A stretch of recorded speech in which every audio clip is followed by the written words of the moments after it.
नमस्कार, मी स्वाती गोडसे. आपण पाहताय न्यूज 18 लोकमत बुलेटिन मध्ये आपल्या सगळ्यांचं स्वागत. आणि हेडलाईन्स नंतर आता सविस्तर बातम्या बघणार आहोत. सुरुवातीला राजकीय घडामोडीतली एक महत्त्वाची घडामोड. राज्यामध्ये महाशिवा आघाडी सरकार स्थापनेसाठी आटापिटा करत असताना तिथेच दुसरीकडे मुख्यमंत्री भाजपचाच होणार असं भाजप नेते चंद्रकांत पाटलांनी ठासून सांगितलंय.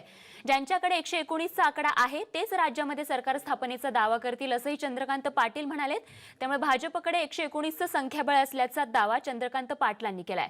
तसंच राज्यामध्ये कडबोळ सरकार टिकणार नाही अशा शब्दांमध्ये त्यांनी महाशिवा आघाडीवर निशाणा साधलाय. शिवसेना आपलाच मुख्यमंत्री होईल असा दावा करत असताना आता भाजपही ईर्षेला पेटून आमचाच मुख्यमंत्री होईल असं ठासून सांगते. त्यामुळे नेमका आता कुणाचा मुख्यमंत्री होणार हे आगामी काळातच स्पष्ट होईल. माननीय देवेंद्रजींनी हा विश्वास व्यक्त केला की 105 भारतीय जनता पार्टीचे आमदार, 19 अपक्ष सहयोगी आमदार अशा संख्येनंतर 105 अधिक 14 119 नंतर भारतीय जनता पार्टीला घेतल्याशिवाय महाराष्ट्रामध्ये सरकार स्थापन होऊ शकत नाही. आणि त्यामुळे भारतीय जनता पार्टीचं नेतृत्व असणारं सरकारच महाराष्ट्रामध्ये स्थापन होईल याबद्दलचा विश्वास माननीय मुख्यमंत्री महोदयांनी व्यक्त केला.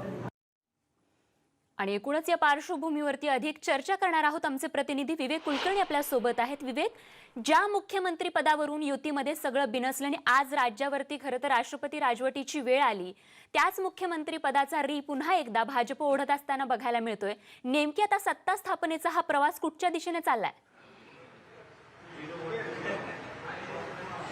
भारतीय जनता पक्षाला राज्यपालांनी खरं तर सत्ता स्थापनेचं निमंत्रण दिलेलं होतं. मात्र आपल्याकडे पुरेसे संख्याबळ नाही, त्याच्यामुळे आम्ही सत्ता स्थापन करू शकत नाही असं भारतीय जनता पक्षानं राज्यपालांना स्पष्ट केलेलं होतं.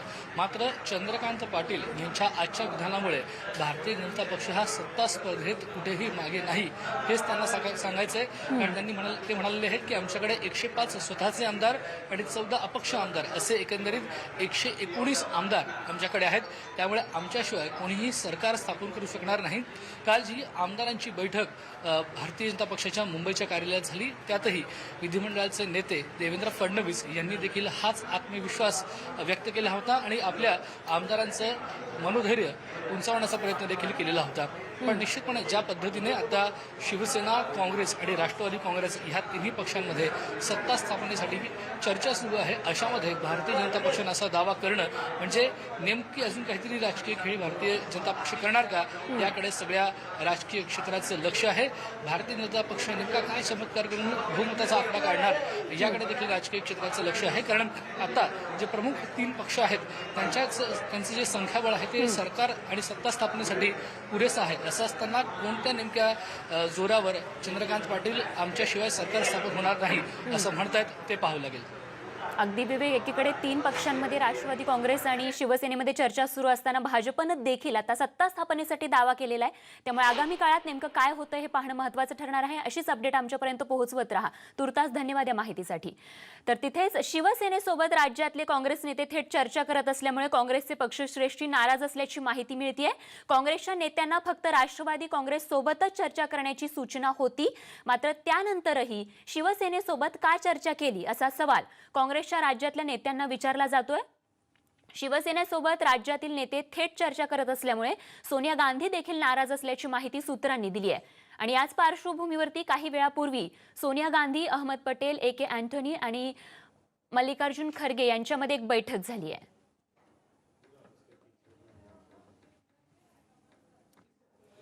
तर मुख्यमंत्री पदासाठी मागणी असेल तर त्याचा विचार करू असं राष्ट्रवादी अध्यक्ष शरद पवारांनी म्हटलंय. पवार आज विदर्भाच्या दौऱ्यावर आहेत आणि त्यांनी नागपूरमध्ये पत्रकार परिषद घेतली. तसंच मी पुन्हा येईन असं देवेंद्र फडणवीस म्हणाले होते.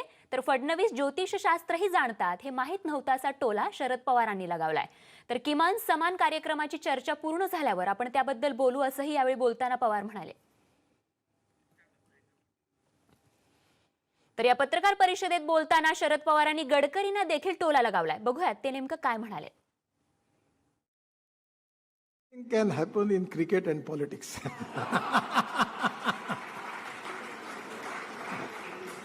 Somewhere you feel that you are losing match, but no, the result is ultimately exactly opposite to that. राजकारणात काही होऊ शकतं. दोन्ही याचे तुम्ही चांगले खेळाडू राहिलेले आहेत, काय सांगता? मी क्रिकेट ऑर्गनायझर प्रत्यक्ष खेळत नाही. तर या पत्रकार परिषदेत संवाद साधत असताना शरद पवारांनी देवेंद्र फडणवीस यांच्यावर देखील खोचक टीका केली आहे. बघूया. तर ठीक आहे, त्यांनी सांगितलं तर मी माझ्या डोक्यात दुसरंच आहे. मी पुन्हा येणार, मी पुन्हा येणार, मी पुन्हा येणार, एवढंच माझ्या डोक्यात. आता तुम्ही आणखी सांगता. बघत पुढची बातमी. भाजपचे विधिमंडळाचे नेते देवेंद्र फडणवीस यांनी राज्यपाल भगतसिंग कोश्यारी यांची राजभवनावर भेट घेतली. अवकाळी पावसामुळे शेतकऱ्यांचं प्रचंड नुकसान झालेलं आहे आणि त्यांना तातडीनं मदत करण्यासाठी निधी तात्काळ वितरित करण्यात यावा अशी मागणी यावेळी फडणवीसांनी राज्यपालांकडे केली आहे. तर लगेच कारवाई करण्याचं देखील राज्यपाल महोदयांनी मान्य केल्याचं त्यांनी म्हटलंय.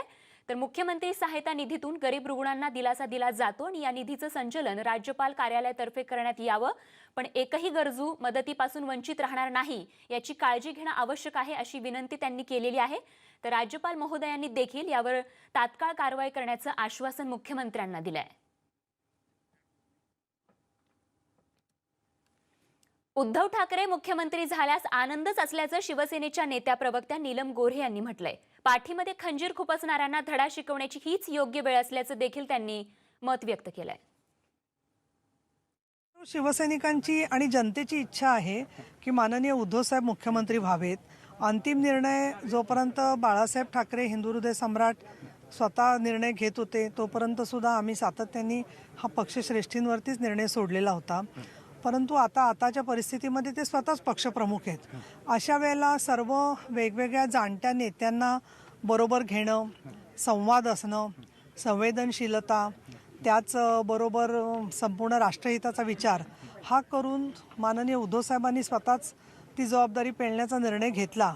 तर मला असं वाटतं की गेल्या 15 वर्षामध्ये ज्यांनी वेगवेगळ्या पद्धतीने खंजीर खुपसले, प्रहार केले, माननीय उद्धवसाहेब ठाकरे यांच्या नेतृत्वावर प्रश्नचिन्ह तयार केली, त्याचं उत्तर आज देण्याची वेळ आलेली आहे. आणि म्हणून आम्हाला असं वाटतं की माननीय उद्धवसाहेबांनी ही जबाबदारी जर का घेतली तर आम्हाला निश्चितपणाने आनंद होईल.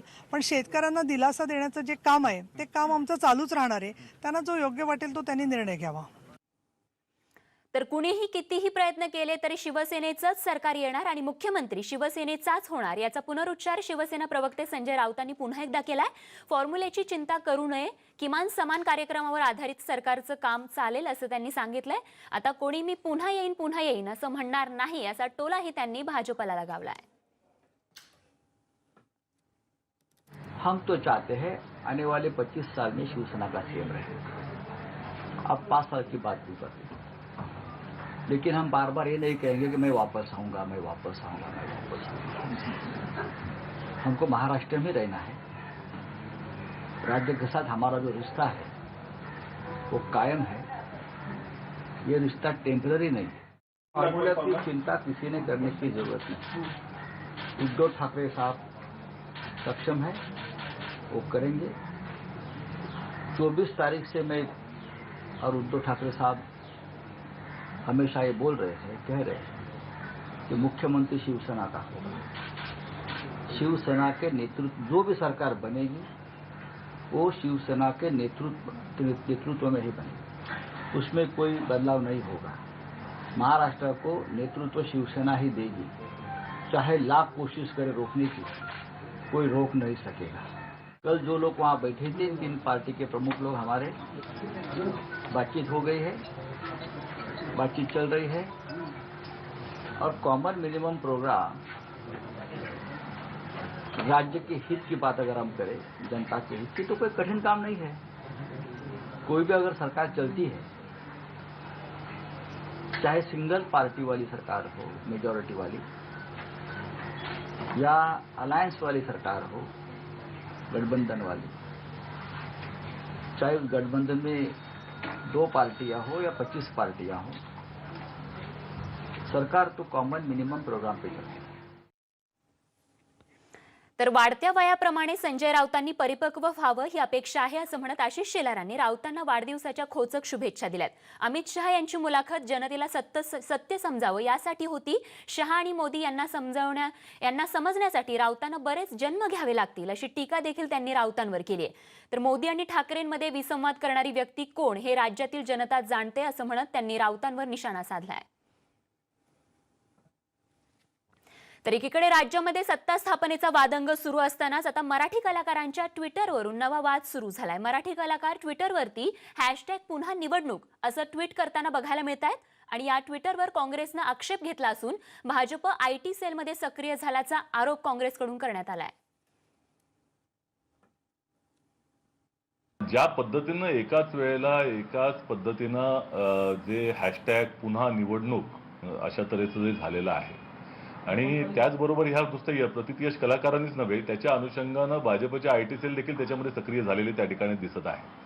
तर ह्याच्या मागचा उद्देश काय आहे याचं स्पष्टीकरण या कलाकारांनी करण्याची आवश्यकता आहे. आपल्याला माहित असेल की काही दिवसांपूर्वी कोब्रा पोस्टनं ज्या पद्धतीनं स्टिंग ऑपरेशन केलं होतं त्यामध्ये बॉलिवूड कलाकारांना पैसे देऊन त्या ठिकाणी भारतीय जनता पक्षातर्फे ट्विट करण्याकरता भाग पाडलं जात होतं. त्यांच्या प्रोपागंडाचा भाग त्यांना बनवण्याचा प्रयत्न होत होता. अनेकांना स्वच्छ भारत अभियान असेल किंवा अशा काही ज्या काही गव्हर्नमेंट स्कीम आहेत त्याचं मार्केटिंग करण्याकरता त्या संदर्भामध्ये दिलं जात होतं. त्यामुळे ह्याचा संबंध याच्याशी आहे का याची चौकशी झाली पाहिजे अशी आमची त्या ठिकाणी मागणी आहे. आणि यानंतर बातमी आहे नाशिकमधून. येत्या 22 नोव्हेंबरला नाशिकमध्ये महापौर आणि उपमहापौर पदाची निवडणूक पार पडणार आहे. सकाळी 11 वाजता ही निवडणूक प्रक्रिया या ठिकाणी पार पडेल. तर सर्वसाधारण खुल्या गटातील महापौर निवडला जाणार असून या महापौर आणि उपमहापौर पदासाठी भाजपचे अनेक जण इच्छुक असल्याचं कळतंय. तर या निवडणुकीत शिवसेनेच्या भूमिकेकडे सर्वांचंच लक्ष लागलंय. तर थेट जाऊयात नाशिकला. आमचे प्रतिनिधी प्रशांत बाग आपल्या सोबत आहेत. प्रशांत, निवडणुकीच्या दृष्टिकोनातून काय हालचाली नाशिकमध्ये?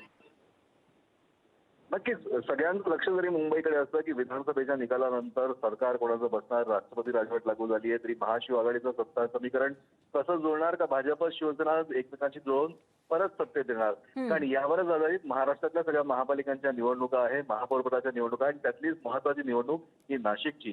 कारण नाशिकला आपल्याला माहिती आहे की भाजपचं स्पष्ट बहुमत आहे, भाजपची निरंकुश सत्ता त्या ठिकाणी आहे. 22 तारखेच्या निवडणुकीमध्ये भारतीय जनता पक्षाचा महापौर निवडून येऊ शकतो अशीच परिस्थिती कागदावर तरी दिसून येते. पण प्रत्यक्षात बाळासाहेब सानप जे नाशिक पूर्वचे आमदार होते, भाजपचे तिकीट कापल्यानंतर राष्ट्रवादीत गेले, राष्ट्रवादीतनं पडले, पण राष्ट्रवादीचा पुन्हा त्यांनी शिवसेनेत प्रवेश केला आणि त्यांना मानणारा नगरसेवकांचा एक मोठा गट नाशिक महापालिकेत सुद्धा आहे.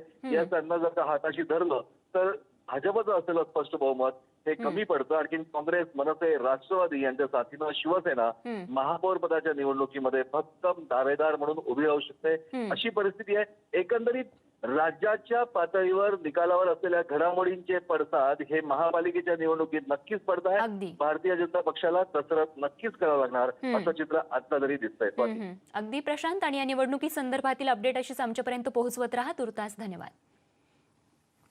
दरम्यान वीर सावरकर यांचे नातू रणजित सावरकर यांनी काँग्रेसवर टीका केली आहे. काँग्रेस सत्तेसाठी काहीही करू शकतं असं ते म्हणाले. तर दुसरीकडे शिवसेना पक्षप्रमुख उद्धव ठाकरे हिंदुत्व आणि सावरकरांना सोडतील असं अजिबात वाटत नाही असंही ते म्हणाले. बघूया. नाही, मला अजिबात वाटत नाही उद्धव ठाकरे सत्तेकरता हिंदुत्व किंवा वीर सावरकरांना सोडतील. ते ह्या मुद्द्यावर अजूनही ठाम राहतील याची मला पूर्ण खात्री आहे. मला असं का वाटतं? हे बघा, हिंदुत्व सोडणार नाही हे त्यांनी अनेकदा सांगितलं आहे आणि मी दिलेला शब्द मोडत नाही हेही त्यांनी अनेकदा सांगितलं आहे आणि मी ओळखतो त्यांना, त्यामुळे ते सोडणार नाहीत ह्याची मला खात्री आहे. पण ह्या उलट जर काँग्रेसला आपण बघितलं तर काँग्रेस सत्तेकरता काही करू शकतं. म्हणजे स्वातंत्र्यापूर्वी सावरकरांनी स्वतः सांगितलं होतं की सत्तेकरता हे कोटावरनं जानवे घालून फिरतील आणि ते राहुल गांधींनी मध्ये केलंही होतं. तर मला असं वाटतं की शिवसेना काँग्रेसच्या मागे लागली याच्यापेक्षा काँग्रेस आता शिवसेनेच्या मागे आहे आणि अंतिमतः त्यांना हिंदुत्व स्वीकारावंच लागेल जर त्यांना सत्ता हवी असेल तर. आणि मला वाटतं जर त्यांना हिंदुत्व स्वीकारायला लावलं उद्धवजींनी तर ती मोठी गोष्ट होईल ती. आणि बातमीसोबतच बुलेटिनमध्ये एक छोटासा ब्रेक घेऊन ब्रेकनंतर बुलेटिनमध्ये आपल्या सगळ्यांचं स्वागत. आणि आता बातमी आहे उद्धव ठाकरेंच्या दौऱ्यासंदर्भात. आज शिवसेना पक्षप्रमुख उद्धव ठाकरे सांगली आणि सातारा जिल्ह्याच्या दुष्काळी दौऱ्यावर आहेत. यावेळी ते परतीच्या पावसामुळे झालेल्या द्राक्ष, डाळिंबासह अन्य शेतीच्या नुकसानीची पाहणी करतायत. तर यावेळी त्यांच्यासोबत आमदार विश्वजित कदमही उपस्थित होते. टोमॅटो, डाळिंब शेतीच्या नुकसानीची पाहणी यावेळी उद्धव ठाकरेंसोबत विश्वजित कदमांनी केली आहे.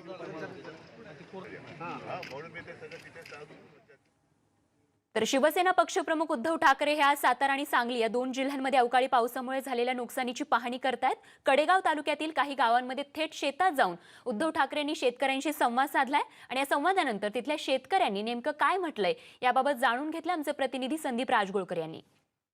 उद्धव ठाकरेंनी याच शेताची पाहणी केलेली आहे. आपण बघतोय ही खरं तर टोमॅटोची शेती आणि खाली टोमॅटो देखील खाली पडलेले आहेत आणि पावसानं प्रचंड या ठिकाणी नुकसान झालं आहे. माझ्यासोबत हे शेतकरी आहेत ज्यांच्याशी उद्धव ठाकरे थेट बोलले.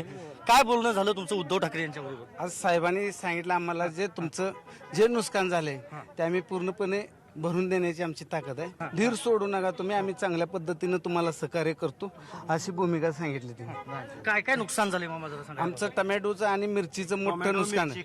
आज कलिंगड, टमॅटो, मिरची हे आज आम्ही सर्वसाधारण एक 10-12 जणांचा ग्रुप करून एक 150 एकर मिरची केली होती. ते पूर्णपणे नामशेष झालेलं आहे आमचं पीक. मला वाटतंय भरपाई मिळेल दादा? काय अवघड आहे जरा राष्ट्रपती राजवट बघू आता काय होतंय. सरकार बनलं तर मिळणार की. तुम्हाला काय वाटतंय? राष्ट्रपती राजवट असल्यामुळे अडचणच आहे. मदत लवकर मिळाला, मदत लवकरात लवकर मिळावी हीच आम्हाला अपेक्षा आहे. कारण की आता मदतीशिवाय आम्ही काही सुद्धा करू शकत नाही. कारण की आता गहू, ज्वारी, रबीची जरी पेरणी असेल, मेहनत वगैरे करायचं असेल तर आम्हाला पैसे पाहिजेत. ते आम्हाला पैसे लवकर उपलब्ध व्हावेत हीच आम्हाला मोठी अपेक्षा आहे. मामा तुमचं काय काय नुकसान झालं? किती शेती आहे साधारणतः? शेती मस्त सगळ्याची मोशाल तर 30-40 एकरातनं पुढे उसाची लागणीचं पाक साफ झाले. लागणी केल्या, लागणी काय बरोबर आहे पाण्यानं. काय नुकसान किती मिळाला पाहिजे असं वाटतं तुम्हाला? काय आता तुमच्या नियमान काय असेल त्या पद्धतीने काय द्यायला पंचनामे झाले तिथले सगळे गावातले? पंचनामे दिली आता आम्ही पंचनामे सर्व नाही झाले, थोडे पंचनामे झाले. बऱ्यापैकी 60% पंचनामे शिल्लक आहेत. उद्धव साहेब आल्यामुळे शेतकऱ्यांना न्याय मिळल्याशिवाय राहणार नाही आणि शेतकऱ्यांना 100% न्याय मिळेल आणि शेतकऱ्यांना कर्जमाफी 100% मिळेल. एक मिनिट आम्हाला एक अपेक्षा आहे की सरसकट कर्जमाफी मिळाली तर एकदम उत्तम पर्याय होईल की सरसकट कर्जमाफी मिळावी. कुठलंही सरकार येऊ काही येऊ पण सरसकट कर्जमाफी मिळावी ही एक आम्हाला मोठी राज्यकर्त्यांचं लक्ष नाही असं वाटतं एकंदरीत. त्यांचं बिलकुल लक्ष नाही. कसं होतंय प्रत्येक जण आपापल्या पक्षाला किती मंत्र मिळतील, किती काय होईल ह्याच्यातच आहेत सगळेजण. फक्त कसं आहे शेतकऱ्यांच्याकडे पहिल्यांदा तुम्ही बघा, लक्ष द्या शेतकऱ्यांच्याकडे. व्हिडिओ जर्नलिस्ट प्रमोद सौंदडेसह संदीप राजगोळकर, न्यूज 18 लोकमत, कडेगाव, सांगली.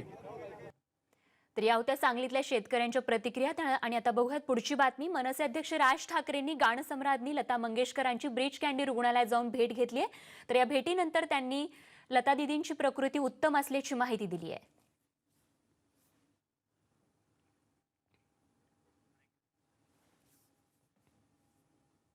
जोडल्या गेलेल्या आहेत आणि हीच चेतक आता परत येते आणि तीही नव्या रूपात आणि नव्या तंत्रज्ञानात. बघूयात यावरीलच आमचा हा स्पेशल रिपोर्ट.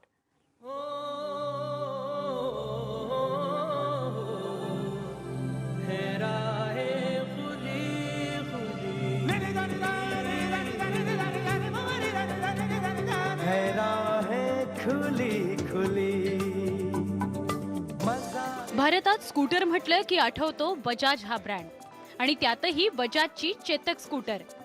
विश्वसनीय, आकर्षक आणि सदाबहार अशी ही चेतक. 1972 साली आलेलं हे मॉडेल 2006 साली बंद झालं. पण आता चेतक परत येतेय नव्या रूपात आणि नवं तंत्रज्ञान घेऊन. बजाज चेतक आता इलेक्ट्रिक झाली आहे. ही स्कूटर घरच्या घरीच चार्ज करता येईल.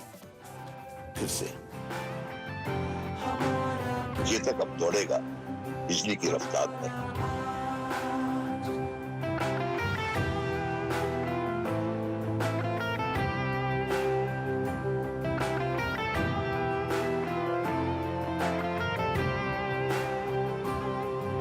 हमारा कल चेतक. नवी दिल्लीत या नव्या चेतकचं अनावरण केंद्रीय मंत्री नितीन गडकरी यांनी नुकतंच केलं आणि त्यानंतर 20 चेतक स्वार 3000 किलोमीटरची उत्तर आणि पश्चिम भारत भ्रमंती करून पुण्यात पोहोचले.